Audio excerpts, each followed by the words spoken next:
The courthouse smelled faintly of lemon polish and dust, the scent of old stories trapped in oak panels and marble floors. Morning sunlight streamed through high-arched windows, cutting golden shapes across the benches where strangers sat in tight silence. Every breath, every cough, every shuffle of papers echoed like a drumbeat. At the far end of the room, beneath the fluttering flag of the United States, sat Judge Harold Benton, gray-haired, sharp-eyed, and known for his patience. But even he seemed tense that morning. Before him stood a young woman, Emily Carter, in a pale blue blouse that looked ironed too many times. Her hands clutched a folder she couldn't bring herself to open. On her lap sat a tiny girl, Lily, just 3 years old, with curls like sunlight and eyes far too knowing for her age. Across the room stood Officer Mark Daniels, in full uniform. His posture was perfect, his face unreadable. Beside him sat his canine partner, a large German shepherd named Ranger. The dog was trained to obey every command without hesitation, his fur sleek and his expression stoic. But as the hearing began, his amber eyes seemed restless. The case was supposed to be routine, a child custody review and a hearing to determine if Emily Carter had endangered her child during a police operation months prior. On paper, the facts were straightforward. A search warrant gone wrong, confusion in the dark, a frightened child, and a mother accused of obstruction. But beneath those sterile lines hid a story no one had fully heard, not until now. "Miss Carter," Judge Benton began, adjusting his glasses. "You understand the purpose of this hearing?" Emily nodded faintly. "Yes, Your Honor." Her voice was soft, the kind that trembles even when trying to stay strong. She held Lily closer. The little girl leaned into her mother's chest, sucking her thumb, wide eyes fixed across the room, at the dog. Daniels noticed the stare. His jaw tightened. "She remembers me," he muttered under his breath. The prosecutor, a tall man with a stiff tie, leaned toward him. "Just stay calm, officer." But calm was a luxury the room didn't have. Emily's attorney, Sarah Lang, stood to present her statement. "Your Honor, my client has maintained from the beginning that she was compliant during the police raid. She did not resist arrest, nor did she endanger her child. Officer Daniels' report contains inconsistencies, and we believe the court should review the available footage again." The judge raised a hand. "We'll get to that. For now, let's keep this focused on custody." Emily's eyes flickered. Fear, disappointment, frustration all tangled together. She'd been through so many hearings already, each one stripping a little more hope away. All she wanted was to hold her daughter without fear of losing her again. Then, as the clerk began reading the official record aloud, something shifted in the air. Ranger, the canine, let out a low whine. Not loud, just enough for a few people in the first row to turn. His ears perked, his gaze steady on Emily and Lily. Daniels tugged lightly at the leash. "Easy, boy." But Lily had stopped moving. Her small fingers froze mid-air. Her eyes, those deep hazel eyes, locked onto the dog. The clerk's monotone voice droned in the background. On the night of February 23rd, the suspect, Miss Emily Carter, and then it happened. Lily's hand lifted, slow, deliberate. She pointed at Ranger with a tiny trembling finger. Her voice, small as a whisper, but clear as a bell, cut through the stillness. "Bad doggy." Everything stopped. The clerk fell silent. The prosecutor blinked. Even the bailiff looked unsure what to do.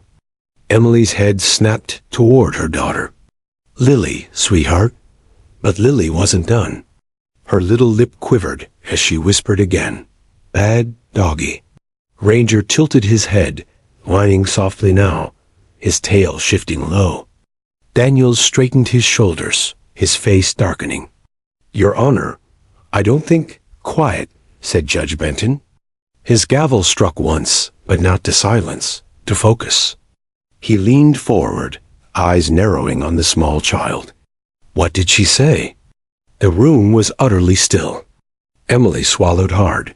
She said, "Bad doggy, Your Honor." Benton's brow furrowed. And the dog was present during the incident in question, yes? Yes, said Sarah Lang. That's the canine assigned to Officer Daniels the night of the raid. Daniels shifted uneasily. With respect, Judge, that's a child. A 3-year-old. She doesn't understand. But Benton raised a finger. Perhaps. But the truth has a strange way of slipping out of innocent mouths, officer. Emily's heart pounded. She felt every pair of eyes in the room on her, and for a terrifying second, she wanted to disappear. Yet deep inside, something flickered, a fragile hope. Because she knew her daughter didn't speak without reason. Lily had barely spoken at all since the raid. Just fragments, half-dream words muttered at night. But the moment she saw that dog, the memory burst through whatever wall she'd built to protect herself. Emily's hands trembled. She looked at her daughter. "Sweetheart," she whispered, "why do you say that?" Lily turned her head, her curls brushing Emily's chin. Her tiny voice shook as she said, "He hurt Mommy." The silence afterward was deafening. Someone gasped. Papers dropped. Even Judge Benton's hand froze mid-air. "What did she say?" he asked softly. "She said," Sarah repeated, stunned, "the dog hurt her mother." Daniel's voice broke the moment. "That's ridiculous. Ranger's a trained canine. He wouldn't act without command. The child is confused." But his words sounded more like a defense to himself than the court. Ranger shifted, letting out another low whine. The sound echoed, strange and mournful. The dog's ears drooped. His tail pressed against the floor. Emily's attorney stepped forward. "Your Honor, this reaction, from both the child and the canine, suggests trauma, not confusion. We need to revisit the raid footage immediately." Benton rubbed his chin, glancing from Emily to Daniels, then to the dog. His instincts, honed over decades, told him there was more beneath the surface. "We'll review it," he said at last. "All of it." Daniels stiffened.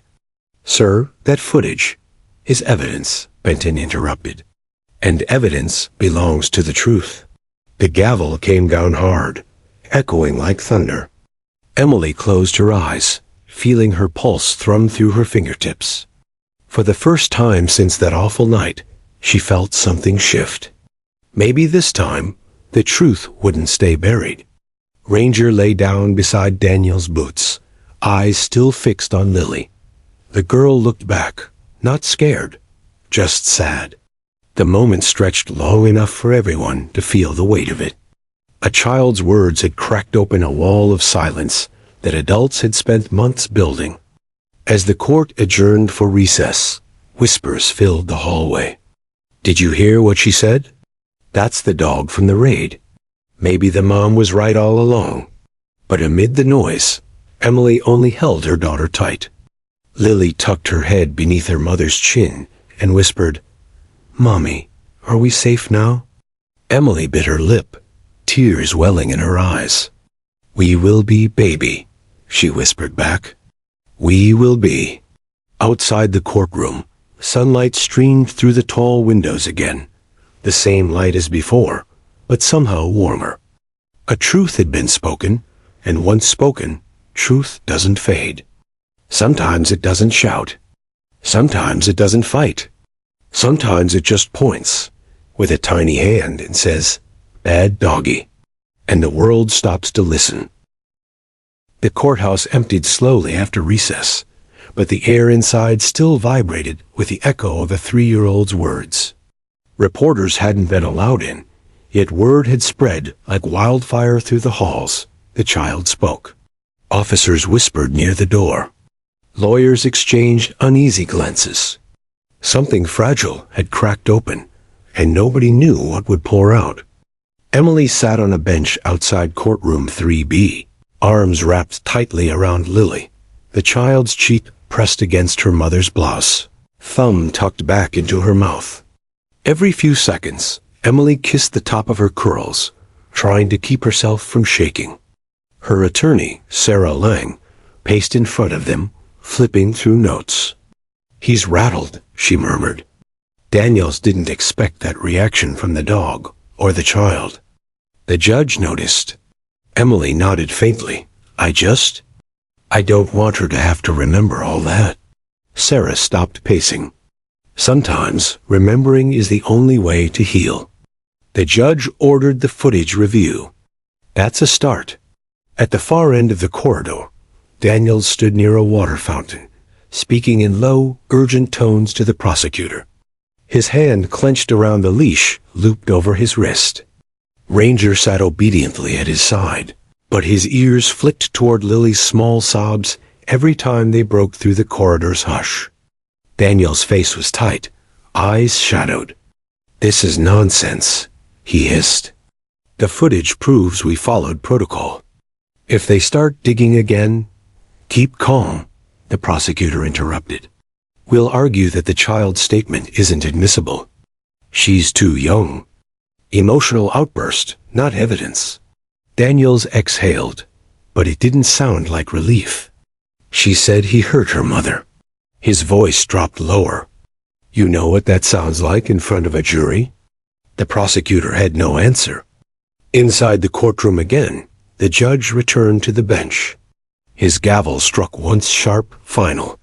"Court will reconvene," he announced. "We will proceed with Officer Daniels' testimony and the request to review all footage related to the incident of February 23rd. Daniels straightened, shoulders broad, every inch the decorated officer he was known to be. He had 15 years of service, 2 medals, and a spotless record. But medals don't shield a man from truth.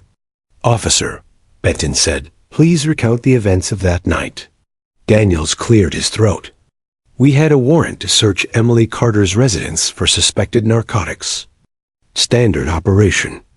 Upon entry, the suspect resisted. Sarah Lang shot up. Objection. The defense maintains she did not resist. No contraband was found. Overruled for now," the judge said. "Continue, officer." Daniel's gaze flicked toward Emily, brief, cold. She refused to comply with verbal commands. "I deployed my K-9 partner to ensure safety." "And the child?" Benton asked quietly. "Where was the child during this?" Daniels hesitated. "In a separate room, crying. She wasn't harmed." From the bench, a faint sound Lily's muffled whimper. Emily squeezed her tiny hand. Sarah rose again. "Your Honor, my client's daughter was present during physical contact between the officer and my client. We request that the footage be reviewed immediately to verify the officer's account." Benton nodded slowly. "So ordered." He turned to the bailiff. "Retrieve the recording." The bailiff disappeared down the corridor. A hum of low conversation filled the room. Every pair of eyes darted between Daniel's rigid stance and Emily's trembling form. 10 minutes later, the bailiff returned with a flash drive, sealed in a clear evidence bag. "Recovered from the department archives, sir." Daniel's lips parted, confusion or fear flashing in his eyes. The bailiff inserted the drive into the court computer. The lights dimmed.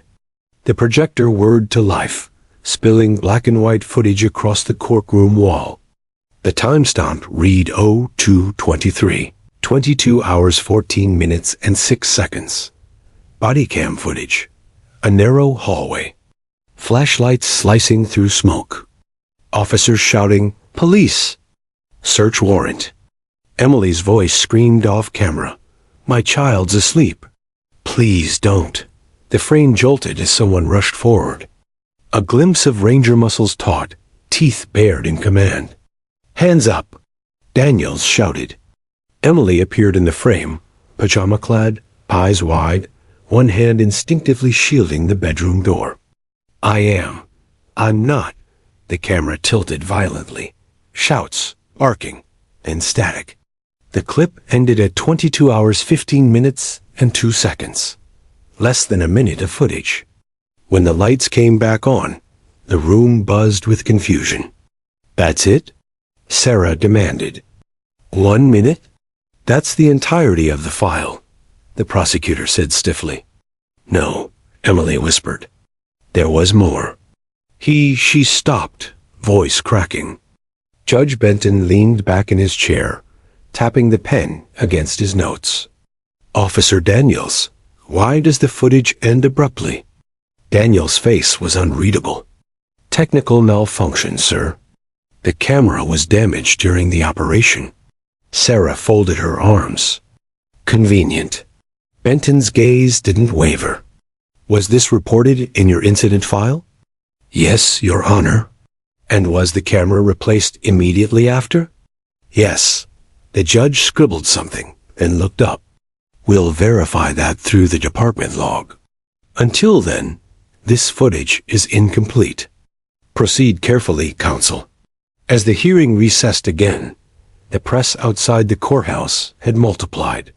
Photographers waited by the steps, flashes ready. Someone had leaked enough for headlines to start forming. Inside, Sarah sat beside Emily at a small wooden table, voice low but firm. They're hiding something. The malfunction story doesn't add up. Department cameras auto-upload data. There should be a server backup.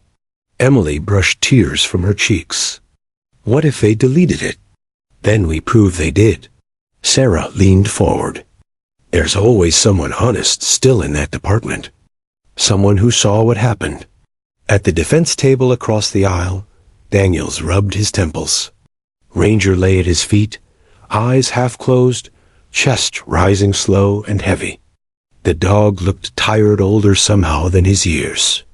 For a fleeting moment, Daniels' mask slipped. Beneath the rigid professionalism, guilt shimmered like heat on asphalt. He glanced at the little girl sitting quietly beside her mother, the one person who had unknowingly dismantled his control with 2 words. Lily stared back at him, not with hatred, but confusion. Children don't lie, he thought bitterly. But they remember. That night, Emily couldn't sleep.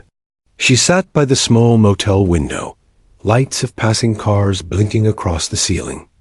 Lily slept curled beside her, clutching her worn stuffed bunny. Emily's mind replayed the raid again, and again the crash of boots, the bark, the pain that followed. She remembered shouting for them to stop, remembered the dog's weight pinning her arm as she tried to reach her crying child. Then darkness, then silence. And after that, courtrooms, accusations, whispers about an unfit mother. Now, at least, someone had listened. A child's words had done what legal arguments couldn't. Emily turned to look at Lily. You were so brave today, she whispered. The girl stirred, half asleep. Is the bad dog still mad? Emily's throat tightened. No, baby. He's not mad anymore. Then why he look sad? Emily didn't answer. She didn't know. Back in his small apartment across town, Daniel sat at his kitchen table, still in uniform. The television muttered news about the case. He muted it. Ranger lay at his feet, head resting on his paws. Daniels reached down, absently scratching behind the dog's ear. You remember that night, don't you, boy? He whispered. Ranger's tail thumped once. Daniels looked toward the drawer where his spare bodycam battery sat. Inside, beneath a folded receipt, was another flash drive, one he hadn't turned in. His stomach twisted. He told himself he'd done the right thing, edited out confusion, chaos, moments that could be misunderstood. But the words, "He hurt Mommy," echoed louder than his justifications. He opened the drawer, fingers hovering above the drive. The label read C23 Original. For a long time, he just stared at it. Then, finally, he closed the drawer again. Morning came gray, and heavy with fog. At 8 a.m., Judge Benton received an anonymous envelope on his desk. No return address, only a single USB drive inside. The clerk plugged it in. New footage appeared, same timestamp, longer runtime. And this time, it didn't end at 22:15. It kept going. The courthouse was different that morning, quieter, heavier. It wasn't just the usual echo of footsteps and shuffling papers. It was anticipation. Word had spread that new footage had arrived, footage nobody was supposed to see. Judge Benton sat in his chambers before the session began, staring at the plain USB drive lying on his desk. No label this time. No chain of custody. Just a small piece of plastic that could unravel everything. He turned it over once, twice, then slipped it into a folder marked Confidential Evidence Review. He'd seen plenty of cover-ups in his years on the bench, but rarely one so strange. A toddler's words had forced a case to reopen. He murmured to his clerk, "Cue this for playback once we're in session." No interruptions. In the courtroom, Emily sat clutching Lily's hand as people filed in. Her face was pale but determined. Sarah Lang, her lawyer, whispered beside her, "Whatever's on that drive, it's important. Someone wanted it seen." Across the aisle, Officer Daniels looked like he hadn't slept. His uniform was crisp, but his eyes were bloodshot. Ranger lay at his feet, unusually still. The big shepherd's gaze flicked occasionally toward Lily, but his body language was off. He wasn't alert or defensive. He was nervous. Daniels reached down to scratch his ear, whispering under his breath, "It's okay, boy. Stay calm." The dog's head lifted slightly at the sound of Emily's voice as she spoke softly to her daughter. His ears perked. His tail thumped once against the tile floor, hesitant, uncertain. The bailiff's gavel struck. All rise. The Honorable Judge Benton presiding. Everyone stood. Benton entered, eyes unreadable. He adjusted his robe and nodded. "Please be seated. Before we proceed, the court has received a new piece of evidence. It appears to be the original body camera footage from the February 23rd incident." Daniel's head shot up.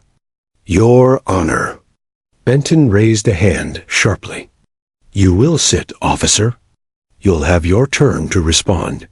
Daniels obeyed, jaw tightening. The lights dimmed.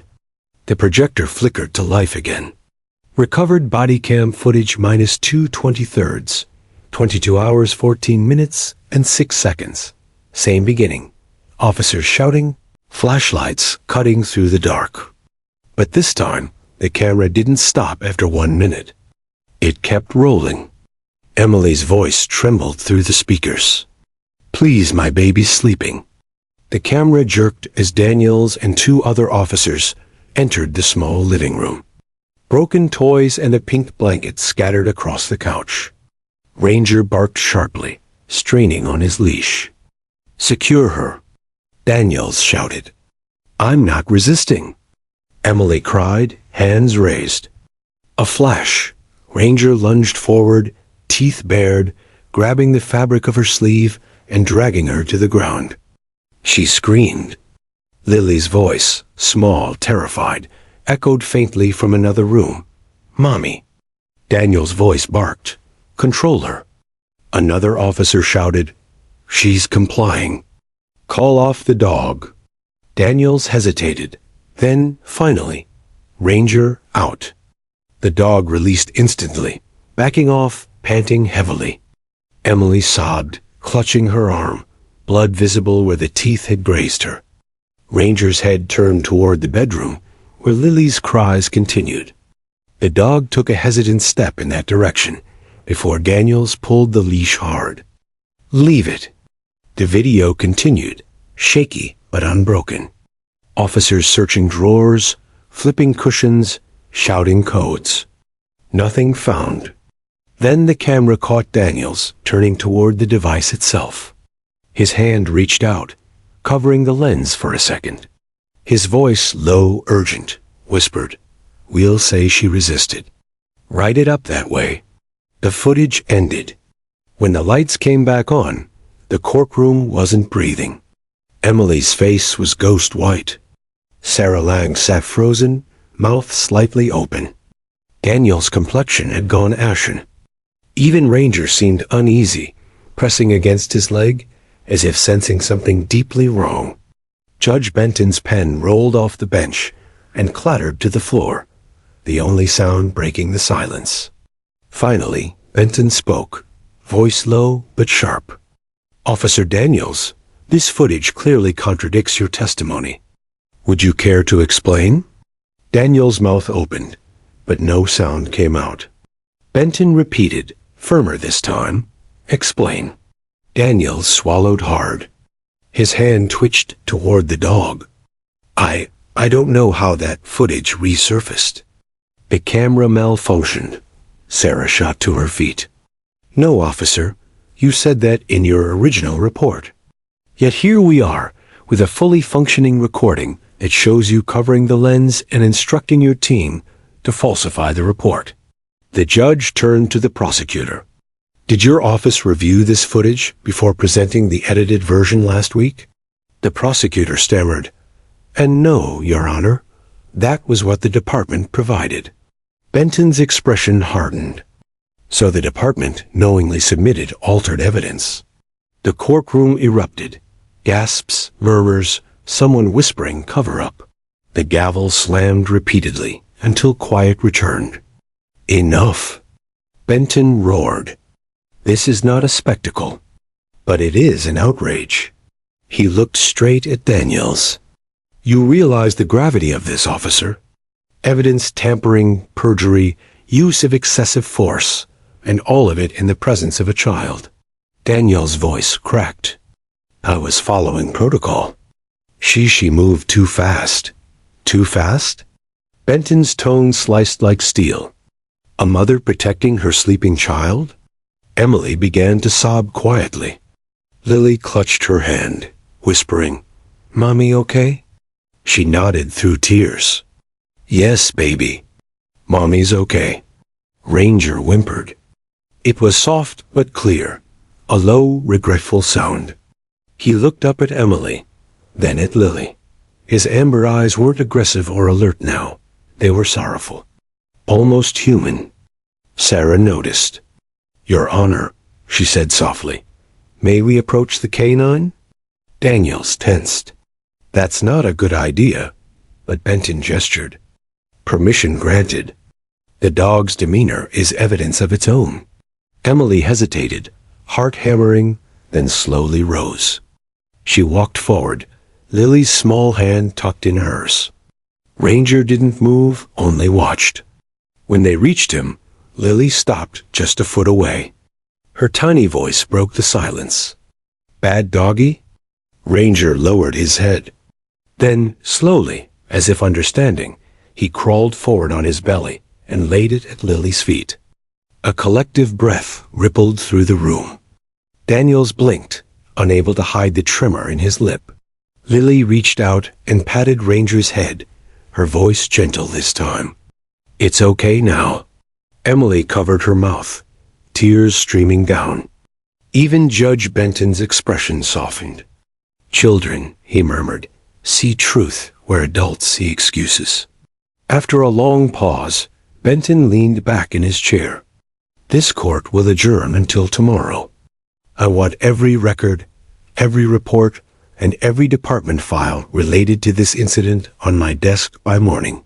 He turned to Daniels. "And officer, I suggest you bring your conscience with you. You'll need it." The gavel fell, sharp and final. Outside, the courthouse lawn was swarming with journalists. Cameras flashed, microphones waved, voices overlapped. Is it true the footage was altered? What happens to the officer now? Emily shielded Lily as Sarah guided them through the chaos. "No statements today," Sarah barked to reporters. No comment. But as they reached the car, Emily looked back through the crowd. For a moment, she saw Daniels emerging from the courthouse steps, Ranger at his side. He didn't look like a proud officer anymore. He looked broken. Their eyes met. He nodded once, a small gesture of acknowledgement or apology, she couldn't tell. Then he turned and walked toward the parking lot, the dog trotting silently beside him. That night, Daniels sat in the dark of his car, parked behind the precinct. The glow of his dashboard clock read 12:47 a.m. Ranger rested his chin on the seat beside him, sighing heavily. Daniels stared through the windshield, lost in the reflection of his own face and the choices that had brought him there. He whispered, "What have I done, Loy?" Ranger didn't move. He just blinked slowly, as if saying, "You already know." A single tear rolled down Daniel's cheek.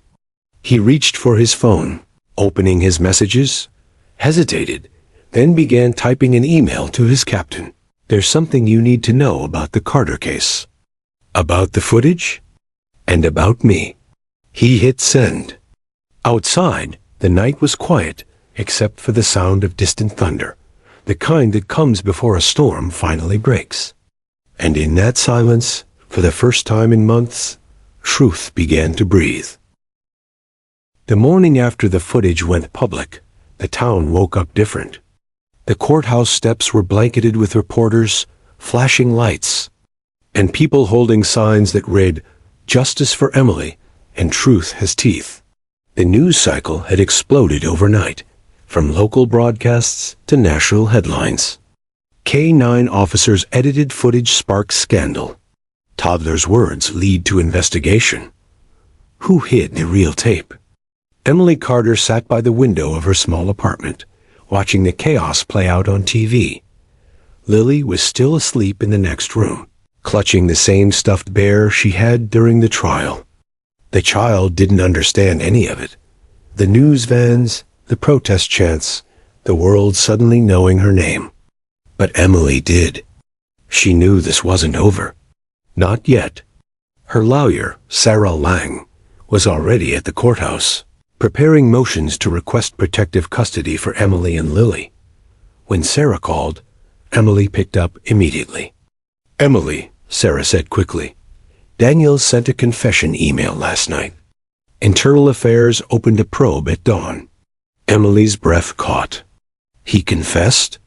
"Partially," Sarah said. "He admitted to covering the lens, but not to ordering falsified reports. Said he was pressured. And there's something else. He mentioned a second camera." Emily frowned. "Second camera?" "Yes. He said there might have been another body cam recording from one of the backup officers. One that was never logged." Emily's voice trembled. "You think it still exists?" Sarah exhaled. "If it does, it could prove what really happened that night. Who gave the orders? Why the footage was cut? Everything." A knock echoed at Emily's door. She froze. Sarah heard it through the phone. "Don't answer unless you know who it is." Emily crept toward the peephole. A man in plain clothes stood outside, tall, mid-40s, holding a badge. His face looked weary, but not hostile. He held up the badge closer. "Detective Hayes, Internal Affairs. Miss Carter, we need to talk." Emily opened the door halfway, chain still on. "Do you have ID?" He slid it under the crack. "Official." "Please," he said softly. "I'm not here to scare you. I'm here because your daughter told the truth, and we think someone inside the department is trying to bury it again." At precinct headquarters, Officer Daniels sat alone in an interrogation room, a metal table, 2 chairs, and the weight of his own guilt pressing down on him. Across from him sat Captain Lara Finch, the head of the K-9 division. Sharp suit, cold eyes, reputation for perfection. "You've made quite a mess," she said calmly, sliding a copy of his email across the table. Daniels rubbed his forehead. "I told the truth." "You told your truth," she countered. "But what you've done, You've put this entire department on fire. You think the brass is going to protect you now? Daniel's jaw clenched. I did what I was ordered to. Finch leaned in. Careful. Orders can be denied. Emails disappear. Footage vanishes. But your name stays. He looked up, eyes raw. Then let it stay. Because I can't keep lying for any of you. Finch's tone hardened. You're making a mistake, Daniels. He stared straight at her. No, I made that mistake a year ago. When I let that dog attack an innocent woman and told my men to write her as resisting. Silence. Ranger, lying quietly in the corner, gave a soft whine. His ears flicked up at Daniel's raised voice, tail twitching nervously. Finch glanced at the dog. You think that animal feels guilty too? Daniels looked down. He knew she wasn't a threat. He hesitated. He looked at me for a signal. I gave it. Finch shook her head. Save your confessions for the judge. She stood to leave. And Daniels, if there is another camera out there, pray it never surfaces. Later that afternoon, Detective Hayes sat in Emily's living room, a small recorder on the coffee table. I've read every report, he said, and nothing adds up. Daniel's footage was edited. Another officer's body cam ID is missing from the digital registry. That means there was another recording, and someone removed it. Emily frowned. So who are you investigating? Daniels? Hayes shook his head. No, I think he's the scapegoat. Someone higher up ordered that footage scrub it. My gut says it's Finch. Emily's eyes widened. The captain? She oversaw the K-9 division. She signed every chain of evidence report for Daniel's unit. If she buried that file, she's the reason you were branded a liar for months. He leaned forward, lowering his voice. We've got a warrant to search the department servers tonight. If that missing camera file's on there, we'll find it. Lily padded into the room in her pajamas, rubbing her eyes. She blinked at Hayes and asked, Are you a good policeman? He smiled faintly. I try to be. Good, Lily said seriously. Bad ones hurt Mommy. Hayes nodded. You're right, kiddo. They did. But not anymore. That evening, rain hammered the courthouse roof as storm clouds rolled in. Inside the police data center, Hayes and two tech agents scrolled through the K-9 division archives. Thousands of files, time-stamped, encrypted, coded. Look at this, one agent muttered. There's a gap. File sequence skips from 22,307 to 22,309. The missing number should be 22,308. Hayes frowned. That would be the second camera. He stepped closer. Can we recover it? Maybe, the tech said, fingers flying across the keyboard. If someone deleted it locally, I can dig from the backup server. But if they wiped it from the physical drive, the lights flickered. Hayes turned. What the hell? The room went dark. Only the humming of backup generators remained. A silhouette appeared in the doorway, tall, unmistakable. Captain Finch. Detective, she said coolly. What exactly do you think you're doing? Hayes stood firm. Executing a lawful search warrant. She stepped closer, heels echoing on the concrete. Not without authorization from me. You're not. He held up the warrant. Signed by Judge Benton. Effective immediately. Finch's expression didn't change, but her voice did. You're playing with careers, Hayes. I'm playing with the truth, he replied. And I'm tired of watching people like you bury it. The generator light flickered again. The tech shouted, Got it. File 22,308 recovered partial video. Finch's eyes widened. She turned sharply and walked out, phone already to her ear. Hayes leaned over the screen. The video began to load, frame by frame.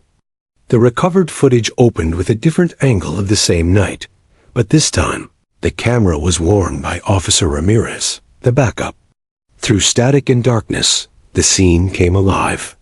Danielle's voice, loud, commanding. Finch's voice, faint but audible, came through a radio speaker. Proceed as planned. If she resists, engage. Body cams off after contact. Hayes froze. That's her. That's Finch. Then the sound of Emily's scream, clear, gut-wrenching, filled the room again. The footage ended abruptly after that, the file corrupted. But it was enough. Hayes turned to his team. Make 3 copies. Get one to Judge Benton, one to the state's attorney, and one off-site backup now. By the next morning, news trucks lined the courthouse steps again. Only this time, the story had shifted. Captain under investigation for evidence tampering. Recovered video confirms orders to falsify report. Inside the courtroom, Benton reviewed the footage privately. He rubbed his temples, his voice a low growl. Unbelievable. When the session reconvened, Emily sat in the front row, hands trembling but hopeful. Daniels entered, escorted but unshackled. He looked at Emily briefly, then at Lily, who smiled shyly at Ranger, sitting quietly beside him. Benton cleared his throat. This court recognizes new evidence confirming a chain of command conspiracy within the K-9 unit. Officer Daniels' testimony, along with recovered footage, will proceed to a grand jury hearing. Captain Finch is hereby suspended pending investigation. Gasps filled the courtroom. Benton looked to Emily. Miss Carter, your charges are formally expunged. On behalf of this court, I apologize. Emily's voice broke. Thank you, Your Honor. Lily climbed into her lap, wrapping her arms around her. Mommy's free? Emily laughed through tears. Yes, baby. Mommy's free. Across the aisle, Daniels lowered his head. Relief and shame wrestled in his eyes. He reached down and petted Ranger. Good boy, he whispered. You did right. Ranger's tail wagged faintly, just once. Outside, the storm finally cleared, sunlight spilling through the courthouse windows like forgiveness. And though the system had failed for a moment, the truth had clawed its way through. The next sunrise broke over the courthouse like the first breath after drowning, golden light spilling through wet streets, glinting off the police barricades that had become a permanent fixture outside. News vans idled at the curb. Reporters rehearsed lines into microphones. The Carter case has exposed one of the most significant police cover-ups in recent state history. Officer Daniels' testimony could bring down the entire K-9 division. Inside her small apartment, Emily Carter muted the TV. She'd stopped watching the coverage days ago. Every time she saw her face on the screen, or worse, Lily's, it felt wrong. They were calling her the woman who brought justice, the mother who stood up to corruption. But Emily didn't feel like a hero. She just felt tired. Lily was drawing on the kitchen table, crayons scattered around. She hummed softly, innocent, blissfully unaware of the storm still raging outside. The knock on the door was gentle but firm. Sarah Lang entered, carrying a manila folder and a look that mixed relief with exhaustion. Emily, they've set the grand jury hearing for next week. Emily's stomach tightened. And they want me to testify? Sarah nodded. Yes, against Captain Finch and possibly Daniels. Emily frowned. Daniels told the truth. He confessed. He did, Sarah admitted. But the prosecution believes he still bears responsibility. He was part of the act. He ordered Ranger to attack. They can't let that slide. Emily sat back slowly. So if I testify, I'll be condemning him. Sarah sighed. You'll be telling the truth. That's what you fought for all along. Emily's eyes fell to Lily. The little girl had drawn a picture. Her, Mommy, and Ranger standing under a rainbow.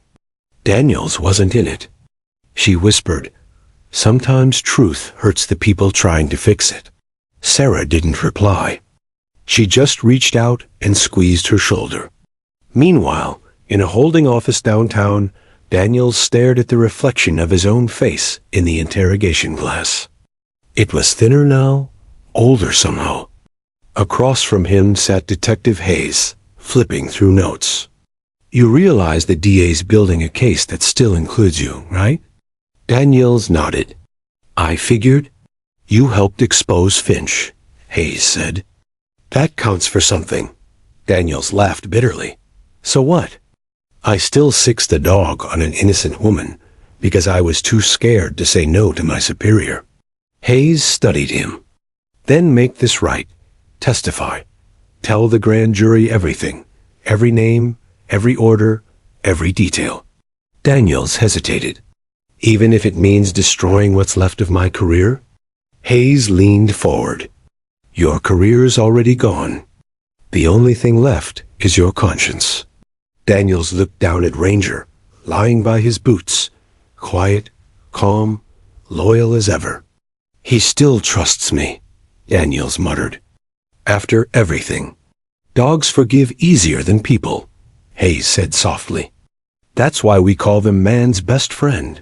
3 days later, the courthouse overflowed again. Protesters lined the steps, some holding "Justice for Emily" signs, others "Support our officers." Inside, the air buzzed with tension. Reporters whispered about sealed testimonies, about Finch refusing to appear, about department lawyers scrambling to distance themselves. Judge Benton presided again, though this time as an observer for the grand jury session. He looked tired but resolute. Emily took the stand first. The prosecutor stood before her. "Miss Carter, please describe, in your own words, what happened the night of February 23rd. Emily's voice was steady, but her hands trembled in her lap. She recounted everything: the pounding on the door, the shouting, the flashlights, the dog, the terror. When she spoke of Lily's screams, her voice cracked, just slightly. The prosecutor nodded solemnly. "Thank you, Miss Carter. Now, when Officer Daniels commanded his dog to attack, did you feel he had a choice?" Emily hesitated. The courtroom was silent. Even the reporters leaned forward. She closed her eyes for a second, replaying the moment Daniels faced that night, the fear behind his orders, the hesitation in Ranger's eyes. Finally, she said quietly, "Yes, he had a choice. But I think he made the wrong one because someone told him it was right." The prosecutor pressed gently. "And who told him that?" Emily looked straight ahead. "Captain Finch." Murmurs rippled through the courtroom. Benton rapped his gavel once, restoring order. The prosecutor nodded. No further questions. As Emily stepped down, Daniels rose from his seat across the aisle. Their eyes met, not as enemies, not even as victim and aggressor, but as two people bound by the same wound. She gave him a small nod. Not forgiveness, but understanding. When Daniels took the stand, he didn't look like an officer anymore. Just a man stripped bare of excuses. His lawyer whispered, "You don't have to say everything." But Daniels shook his head. "If I start lying again, I'll never stop." He looked toward the jury, then toward Emily and Lily, sitting quietly in the back row. "The night we entered that house," he began, "we had an order from Captain Finch. She told us the suspect might be armed. She said if there was any resistance, we were to engage immediately. I trusted that order." He paused. "But there was no resistance. Miss Carter was just holding her child. I saw fear, not aggression. My dog, Ranger, hesitated. And I gave the order anyway." He swallowed hard. "Because I was afraid of disobeying a superior, afraid of losing my job. I told my men to write a false report. I thought it would disappear." His voice broke slightly. "But truth doesn't disappear. It just waits until you can't live with it anymore. He turned toward Emily. I don't expect forgiveness. I just want you to know, I'm sorry. For all of it. Emily's eyes shimmered, but she didn't look away. The prosecutor asked, Why come forward now, Officer Daniels? Daniels took a deep breath. Because a 3-year-old girl pointed at a police dog and said, He hurt Mommy. And for the first time, I realized I'd become everything I swore to protect people from. A hush fell over the courtroom. Even Benton's stern eyes glistened faintly. Outside, as the hearing adjourned, rain began to fall again, light at first, then steady. Sarah wrapped her coat around Emily and Lily. You did great, she whispered. Emily glanced back at the courthouse doors. Daniels was being led out through the side entrance, flanked by Hayes. He caught her gaze briefly through the rain, gave a small, grateful nod. Ranger was at his side, leash loose, eyes gentle. Lily tugged her mother's sleeve. Mommy, can the dog come play with me now? Emily smiled softly. Maybe one day, sweetheart. For a moment, she watched them disappear through the gray mist, the disgraced officer and his dog walking quietly into whatever came next. That night, the headlines glowed across every screen in America. Whistleblower officer confesses in viral court case. Child's words spark nationwide canine reform. Truth has a price and a name. Emily turned off the TV again. She stood on her balcony, the city lights reflecting in the wet pavement below. Somewhere out there, Daniels was facing the consequences. But so was everyone else who'd stayed silent. Justice wasn't clean. It never was. But for the first time in a long time, Emily felt the air lighten. She whispered into the night, Thank you, Lily, for speaking when no one else could. From the bedroom, her daughter's small voice answered sleepily, You're welcome, Mommy. Emily smiled. And somewhere in the distance, the faint echo of a canine bark carried through the rain. Not as a threat this time, but as a promise that even in darkness, truth will find its way. The world didn't forget what happened in that small-town courthouse. It amplified it. Within days, the Carter case became a national storm. News anchors debated it nightly. Morning shows replayed the footage of Lily pointing at Ranger, slowing it down frame by frame like it was a piece of history. In living rooms, police academies, and coffee shops across the country, people asked the same question. How could something like this happen, and to a mother and child? For Emily, it was surreal. She wasn't used to being recognized, but now strangers stopped her at grocery stores, thanking her for being brave. Some sent letters. Others sent threats. The world's sympathy had teeth, and it bit both ways. Sarah Lang warned her, the higher the case goes, the more dangerous it gets. Captain Finch's lawyers are preparing their counter. They'll try to paint you as unstable again. Emily sighed. Let them. The truth's out. Sarah looked at her carefully. Emily, you survived hell because of that truth. But now the public wants blood. Don't let them use your pain for spectacle. Emily nodded quietly, but her thoughts were elsewhere, with Lily, with the echo of Daniel's voice, and with the dog who'd once been her nightmare. 2 states away, in a modest holding facility, Officer Michael Daniels sat on a bunk with his head bowed. Ranger rested beside him, loyal even in disgrace. Daniels stared at the letter in his hands. It was from the police union. Due to your cooperation and testimony, your suspension remains indefinite pending review. You are not to engage in further contact with the Carter family. You may appeal after the trial concludes. He folded it carefully. Looks like we're both benched, buddy, he muttered to Ranger. The dog lifted his head, nudged Daniel's knee, and let out a soft huff. Daniel smiled faintly. Yeah, I know. We did the right thing. Doesn't mean it doesn't hurt.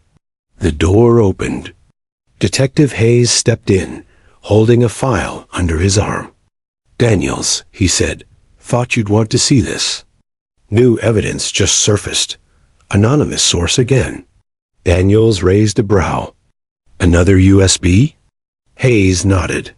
"Dropped at the courthouse this morning. Guess what's on it?" Daniels frowned. "Finch?" Hayes set the folder down. Inside were still frames. Grainy, time-stamped. Security footage. From inside Finch's office. "Looks like someone was recording her private meetings." Daniels leaned forward. "What meetings?" Hayes flipped to a photo. Finch standing with two men in suits, one from the DA's office, one from Internal Affairs. Her lips mid-sentence, a printed transcript below. "If we control the narrative, the footage won't matter. We say the child misidentified the dog. Public will buy it." Daniel's blood ran cold. They were going to discredit a 3-year-old? Hayes nodded grimly. "Not just that. The next clip's worse." He turned the page. Finch again, this time leaning close to a phone on speaker. "Make sure Daniels takes the fall. If he cracks, everything else unravels." Daniels stared at the photo, silent for a long time. Then, quietly, "Someone recorded her?" Hayes shrugged. "Whoever it was, they wanted justice done right. But the DA's office isn't happy. They're trying to suppress this footage. Chain of custody issues. You know the drill." Daniels clenched his fists. "So even now, they're burying the truth." Hayes gave him a long look. "Not if we don't let them." By that evening, Judge Benton received the files in a sealed envelope. No sender. Just one line written in pen on the front. "For when the truth echoes louder than the lies." Benton opened it carefully, scanning the transcript. His pulse quickened as he read Finch's words. He pressed his intercom. "Get me the Attorney General's office now." Meanwhile, Emily put Lily to bed early that night. The world outside their window was buzzing. Journalists, flashing lights, people chanting her name. But inside, the apartment was quiet. She tucked the blanket under Lily's chin. "You're safe, my love?" she whispered. "Mommy," Lily mumbled sleepily. "Is the doggy sad?" Emily paused. "Maybe, but I think he's learning to be good again." Lily smiled drowsily. "Then he's a good doggy now." Emily kissed her forehead, whispering, "Yes, he is." She closed the door softly and sat on the couch, exhaustion sinking into her bones. The world had taken so much from her, but her daughter's innocence still shone through it all, like a candle refusing to die. The next morning, a headline broke that shattered the silence. Secret recording exposes Captain Finch's conspiracy. Top prosecutors implicated in K9 evidence cover-up. The courthouse was chaos again. Reporters shouting, cameras flashing, police scrambling. Sarah called Emily in a rush. "It's over, Emily. They've got Finch cold. The audio's authenticated. She'll face obstruction, tampering, and perjury charges. She's finished." Emily sank onto the couch, covering her face. "Oh my God." Sarah's voice softened. "You did it." Emily shook her head. "No, we didn't. The truth did." That same afternoon, Finch was led into custody, handcuffed, surrounded by flashing cameras. For the first time, her face wasn't stone. It was pale, shaken, unmasked. She kept her head down as reporters shouted, "Did you order the attack? Do you regret it?" Her only reply came under her breath. "You don't know what it's like to keep a system running." But the world didn't care. The image of her being escorted out of headquarters became front-page news. For millions of people, it was vindication, not just for Emily Carter, but for every silent victim who'd been told their story didn't matter. Days later, Benton called an emergency hearing. Daniels sat quietly in the back row, Ranger resting at his feet. Emily and Lily were there too, with Sarah. Benton began, voice deep and measured. This court recognizes the full scope of the Carter case, the corruption it unveiled, the courage it revealed, and the lessons it must never forget. He looked at Daniels. Officer Michael Daniels, your cooperation has been crucial. This court acknowledges your wrongdoing, but also your redemption. Your record will reflect a suspension and demotion, not dismissal. The department will initiate reforms to ensure no such abuse occurs again. Daniels bowed his head. Thank you, Your Honor. Then Benton turned to Emily. Miss Carter, your resilience has restored faith in this system. It reminds us that justice often begins not with power, but with a voice, sometimes a very small one. Lily, sitting on Emily's lap, beamed proudly. That's me. She whispered loudly enough for the court to chuckle. Benton smiled. Yes, young lady, that was you. After the hearing, Daniels approached Emily in the hallway. For a long moment, neither spoke. Finally, he said quietly, You didn't have to defend me in there. I heard what you said, that I was following orders. You didn't owe me that. Emily looked at him evenly. You told the truth. That's what matters. We both know how heavy that can be. He nodded. I don't expect forgiveness. I know, she said softly. But I hope you forgive yourself. He swallowed hard, emotion glinting in his eyes. Lily tugged her mother's sleeve, looking up at Ranger. Can I pet him, Mommy? Emily hesitated, then smiled. Go ahead. Lily reached out gently, placing her small hand on Ranger's head. The dog's tail wagged once, slowly. Daniels watched, almost in disbelief, as the animal leaned forward and licked Lily's hand, the same little girl who had once cried in terror at the sound of his bark. Emily whispered, Maybe he remembers. Daniel's voice cracked. Dogs always remember. Sometimes better than we do. That night, the news called it the dawn of police reform. But for Emily, it was something simpler.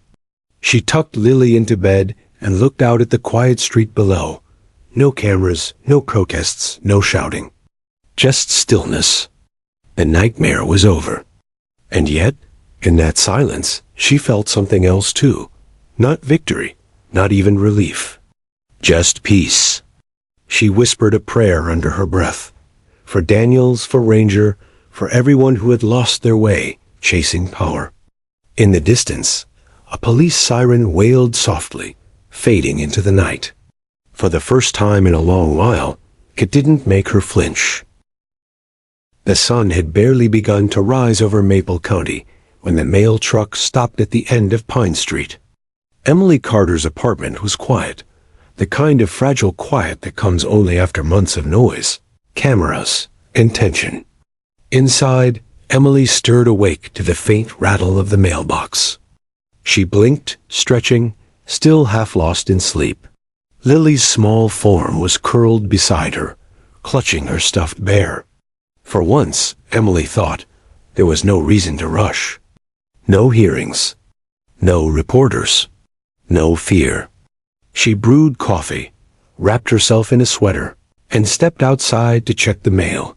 Bills, a grocery coupon, and one plain white envelope. No sender. Just her name typed neatly in the center. Emily Carter. Her breath caught. She looked around. The street was empty, just a slow morning mist clinging to the sidewalks. She turned the envelope over. No return address. Just a wax seal with an unfamiliar insignia, a pair of scales surrounded by faint initials. MD, her pulse quickened. Michael Daniels, she whispered. Inside, the letter was handwritten, not printed, not formal. The ink slightly smudged, as though written in a hurry. Emily, by the time you read this, I'll be gone, transferred out of state under witness protection orders. The Attorney General says it's for my safety, but it feels like exile. I don't expect you to forgive me, but I can't leave without telling you everything. You need to know why that night happened. Emily sank onto the couch, heart hammering as her eyes darted down the page. The attack wasn't random. Finch wasn't just cleaning house. She was covering up something much bigger. The files I sent Sarah weren't all of it. There's one more piece, something I didn't give to the court, because it involved people far above Finch. Emily's throat tightened. 3 months before the raid on your home, Finch received an anonymous directive from an internal group called the Sentinel Program. On paper, it was an experimental division for high-risk K-9 operations. But off the record, it was a cleanup unit, used to erase witnesses and internal leaks tied to certain narcotic seizures. One of those seizures involved a man named Nathan Cole, your brother. Emily froze. Her hands trembled. No? She whispered, her voice barely audible. Her brother, Nathan, had been gone for years, killed in what police called a drug-related incident. But now, the words blurred before her eyes as she kept reading. Finch believed your brother had stolen classified evidence, a USB drive that proved corruption in the narcotics task force. They thought you had it after his death. That's why they came for you. That's why the order was given. The letter slipped from her hands. For years, Emily had believed Nathan was part of the darkness, that he'd fallen into crime and paid the price. But this changed everything. He hadn't been the criminal. He'd been the whistleblower. A memory flashed. Nathan standing in her kitchen, weeks before he vanished. He'd hugged her tightly, whispering, "If anything happens, promise me you'll protect Lily." She hadn't understood then. But now the words landed like a thunderclap. Emily's hands shook as she reached for her phone. "Sarah," she gasped when the line connected. "I need you, now." Within 30 minutes, Sarah Lang was at her door, hair still wet from the shower, briefcase in hand. Emily handed her the letter. "Read it." Sarah's eyes scanned the page silently, her face tightening with each line. When she finished, she looked up, voice low and tense. "If this is true, this changes the entire case. The Sentinel program was wiped from federal records 5 years ago, supposedly dismantled. But if Finch was still taking directives from them, she was still working for them." Emily finished. "And Nathan, he tried to stop it." Sarah exhaled sharply, pacing the room. "Daniels must have discovered this before the trial. That's why he was removed quietly instead of charged publicly. Someone's trying to keep this buried." Emily grabbed her jacket. "Then we dig it up." Sarah's eyes flicked to her. "Emily, you just got your life back. Are you sure you want to go back into this?" Emily's voice was steady, filled with the same quiet fire that had once silenced a courtroom. "They came after my family. I'm not running this time." Hours later, they sat in Sarah's office surrounded by stacks of files, printouts, and archived case reports. The air was thick with the hum of fluorescent lights and the scent of coffee gone cold. Sarah tapped her pen against a document. "Here, Operation Drylight. It's listed under the Sentinel program's final reports. Signed by Finch and 2 others, Agent Rislowell and Captain Dean Mercer." Emily frowned. "Mercer, he was Finch's supervisor, right?" Sarah nodded. "And he disappeared after the investigation into Daniels started." Emily's stomach sank. "So Mercer gave the original order to attack my house." Sarah looked at her carefully. "If that's true, Finch wasn't acting alone. There's still someone out there who made that decision." That night, as the city lights flickered outside the window, Emily sat alone with the letter. The rain tapped softly against the glass. Lily was asleep again, peaceful, unaware that her mother's world was unraveling anew. Emily read the last lines of Daniel's note. "If you want the proof, go to locker 72B at the old precinct storage on Bridge Street. The key is enclosed. Whatever you find, be careful. Some ghosts don't want to be seen. She turned the envelope over, and sure enough, taped to the inside flap was a small brass key. Her heart pounded. She picked up her phone and called Sarah. "Meet me at Bridge Street, midnight." The precinct was dark when they arrived, shut down years ago, replaced by the new headquarters. The hallways smelled of rust, paper, and time. Their footsteps echoed as they moved through the abandoned corridors, flashlights cutting thin paths through the dust. Locker 72B was near the end of the basement row. Emily's hands trembled as she slid the key into the lock. It clicked open easily. Inside was a single evidence box, labeled Operation Drylight, Confidential. Sarah exhaled. Holy hell. He wasn't lying. They opened it carefully. Inside were old photos, hard drives, and a thick file of signed orders. At the bottom was a sealed envelope marked, Director of Internal Security, Do Not Disclose. Sarah's breath caught. That's the Department of Justice's crest. This went higher than Finch. Emily's pulse raced. So it wasn't just her. Sarah nodded grimly. No, this was systemic. Finch was a pawn. As Emily flipped through the papers, one photograph fell out. A group of officers at a charity event. Finch, Mercer, Daniels, and behind them, half in shadow, stood another man. Emily froze. Sarah, she whispered. That's Judge Benton. Sarah's face went pale. Oh my God. Silence filled the air, heavy, electric, dangerous. Emily stared at the photo, the truth unspooling in her mind. The same man who had restored her faith in the system had been part of the rot all along. Outside, thunder rolled in the distance. Sarah whispered, "If this gets out, it'll bring down half the department." Emily's grip tightened on the file. Then maybe it's time it did. She folded the photo carefully and slipped it into her coat pocket.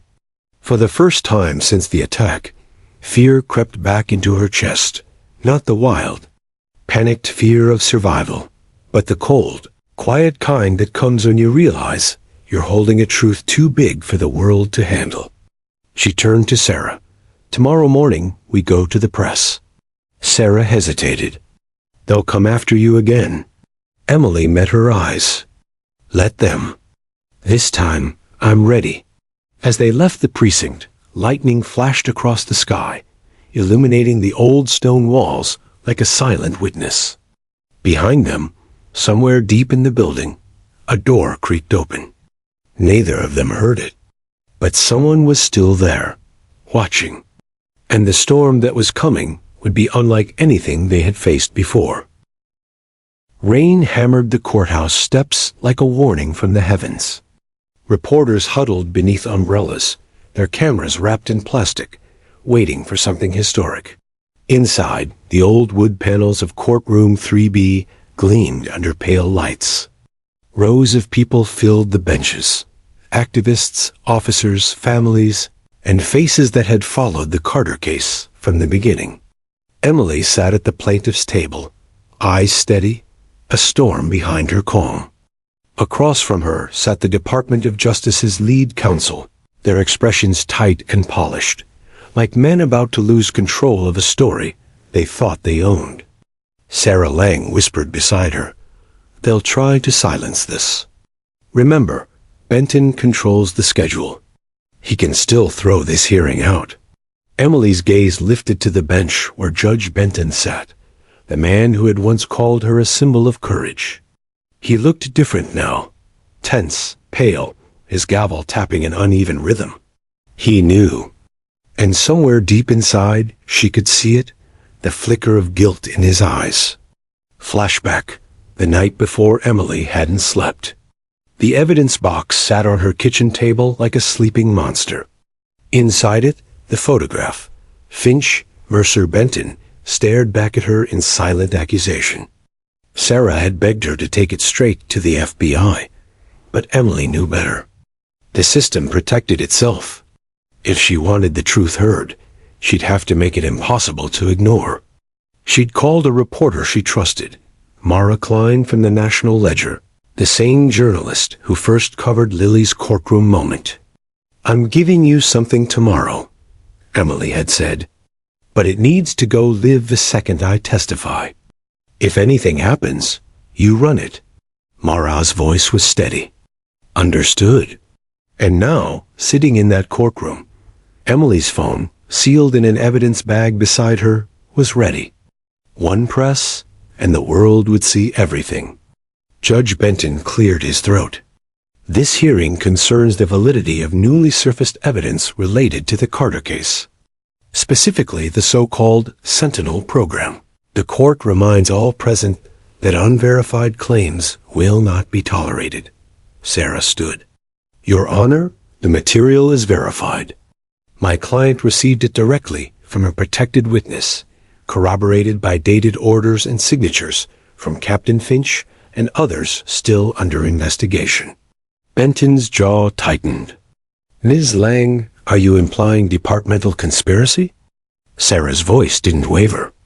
"No, Your Honor, I'm proving it." She set the file on the evidence table, the sound sharp as thunder.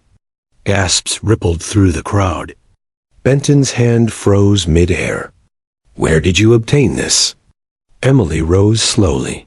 "From Officer Daniels. Before he disappeared." The gallery erupted, reporters shouting, flashes popping. Benton slammed the gavel. "Order! I will have order." Emily's voice cut through the noise. "You knew, didn't you?" Benton froze. Her words hung in the air, trembling, raw, unstoppable. "You knew about Sentinel. You knew what they were doing to people like my brother. You signed off on the raids." Benton's mask cracked, just for a second. "Mrs. Carter, you're out of line?" "No," Emily snapped. "I'm finally in line. The truth's been waiting for years, and it starts with you." The courtroom exploded in motion. Officers moved toward her, but Sarah raised a hand. "My client has a right to speak." Emily stepped forward, trembling but unbroken. "You hid behind uniforms and seals, behind a system that punishes those who ask questions. My brother died because of you. You sent men with dogs and guns to silence him, and when he was gone, you came for me." Benton's voice cracked. "You don't understand." "No," she said softly. "You don't. You called me brave once. But you were just making sure I stayed quiet long enough for you to clean up your mess." The crowd was dead silent now, every camera trained on her. Sarah slid the final photo onto the evidence display. Benton's face, standing behind Finch and Mercer, hand on Finch's shoulder, stared back at him in perfect clarity. A murmur rippled through the room. Benton's face went white. This photo was altered. Sarah held up a digital certification form. Timestamp, metadata, chain of custody, all intact. "This image is real." Benton's gavel slipped from his fingers, clattering against the bench. Outside, thunder cracked. The lights flickered once, briefly plunging the courtroom into shadow. When they came back on, Benton was trembling. He looked at Emily, and for the first time, his eyes weren't cold. They were haunted. "I never wanted this," he whispered. "You think I gave those orders?" "I tried to stop Finch. She told me Nathan was a threat to national security." She said, "She lied," Emily said quietly. "And you let her." Benton closed his eyes. Reporters surged forward. Deputies rushed the aisle. But amid the chaos, Benton raised a shaking hand. "I'll issue a full statement," he said hoarsely. "Everything I know. You'll have it by tonight." Then, with a slow breath, he stood and left the bench. The courtroom erupted into a roar of disbelief. That night, the news spread like wildfire. Judge Benton resigns amid federal investigation. Secret. Task force exposed. Dozens of indictments. Expected. Whistleblower mother brings down corruption. Network. Mara Klein's article went live. Seconds after Benton left the room, Emily's evidence files, every photograph, every document, were attached publicly. The internet did the rest. By midnight, the FBI had seized the remaining Sentinel archives. The Attorney General announced a nationwide task force for oversight reform. And Emily Carter became a name that lived on front pages, hashtags, and law school textbooks. But for her, it was never about fame. It was about peace. 2 weeks later, the courthouse was empty again, silent except for faint echoes of what had been. Emily stood outside, looking up at its stone facade. Sarah joined her, hands in her coat pockets. "It's over," Sarah said softly. Emily shook her head. "No, it's starting over, for the right reasons this time." Sarah smiled faintly. "You did something impossible." Emily looked at her. "I didn't. A 3-year-old did." They both laughed quietly, the kind of laugh that comes from exhaustion and survival stitched together. Later that evening, Emily visited Daniel's old station. Ranger was there, now retired, living at a rehabilitation center for service dogs. The animal wagged his tail when he saw her. She knelt beside him, running her fingers through his fur. "You did good, boy," she whispered. "You found the truth before any of us did." Ranger rested his head against her knee, eyes half closed. A caretaker approached quietly. "He still perks up when he hears Lily's name," she said with a smile. Emily smiled faintly. "So do I." That night, Emily sat by her window with a cup of tea, watching the rain fade to drizzle. Lily slept in the next room, her laughter still echoing faintly from the bedtime story Emily had just finished. A story about a brave dog who helped a little girl find her voice. The television played quietly in the background. The news anchor's voice drifted through the room, in what's being called one of the largest justice reforms in 2 decades. The Carter case has led to over 40 indictments and a complete restructuring of the K-9 operations program nationwide. Emily turned off the TV. She didn't need to hear the rest. She opened the window slightly and listened to the night. Somewhere in the distance, a siren wailed, soft, almost gentle. This time, it didn't make her afraid. It made her feel alive. Epilogue months later, a small ceremony was held at the new police academy. Emily stood in the crowd, holding Lily's hand, as a new memorial was unveiled, for every voice that dared to speak, dedicated to Emily and Lily Carter. Next to the plaque was a bronze statue of a police dog, forever sitting beside a small girl, holding out her hand. Lily tugged at her mother's sleeve. "Mommy, that's us." Emily smiled through tears. "Yes, sweetheart, that's us." As applause rippled through the courtyard, sunlight broke through the clouds.